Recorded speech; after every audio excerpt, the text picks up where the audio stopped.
لاعب الزمالك بيتريق على منتخب مصر بعد التعادل مع موزمبيق، والاهلي على خطى الزمالك في الدوره الوديه. في البدايه صلي على نبينا محمد صلى الله عليه وسلم، واعمل لايك للفيديو ده، واعمل شير، واعمل سبسكرايب للقناه. تخيل لما تطلع تحفل على الاهلي والناس تسكت لك، وتطلع تتريق على الاهلي والناس تسكت لك، لا كمان تطلع تتريق على منتخب مصر. والله زي ما بقول لك كده، لما هتسمع الفيديو اللي هسمعه لك دلوقتي وتعرف مين اللعيب ده اللي اتريق على منتخب مصر. ده واحد من الناس اللي كسبت بطوله افريقيا ولعب بطوله القارات مع منتخب مصر، يعني المفروض يكون عنده الحميه على المنتخب اكتر من انه يتريق على المنتخب. وبعدين ده منتخب مصر مش الاهلي ولا الزمالك. كنت دايما بتطلع تتفاخر انك مش عايز النادي الاهلي يكسب بطولات، وانك مش بتدعم النادي الاهلي، والناس كانت بتعديها لك عادي، لكن تطلع تتريق على منتخب مصر دي لا. صدقني الموضوع مش لذيذ ومش حاجه تفرح ولا تضحك زي ما انت بتضحك في الفيديو. عشان ما اطولش عليكم اسمع الفيديو ده. مصر وغانا الخميس، ومصر والراس الاخضر الاثنين، ومصر للطيران الثلاث.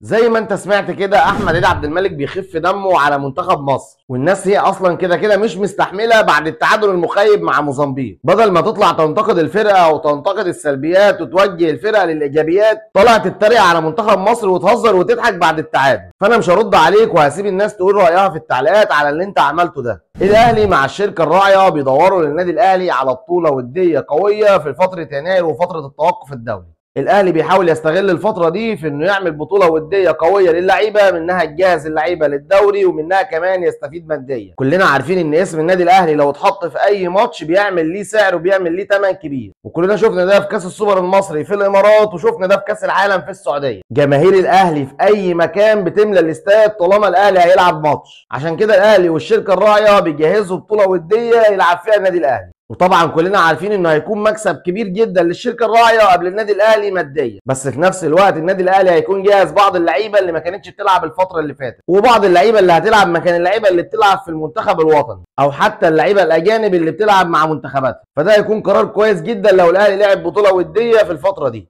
بطوله وديه واحتكاك قوي مع فرقه قويه هتكون مفيد جدا للنادي الاهلي. وبس كده، ده كان فيديو النهارده. اتمنى تعمل لايك للفيديو ده، وتعمل شير، وتعمل سبسكرايب للقناه. سلام.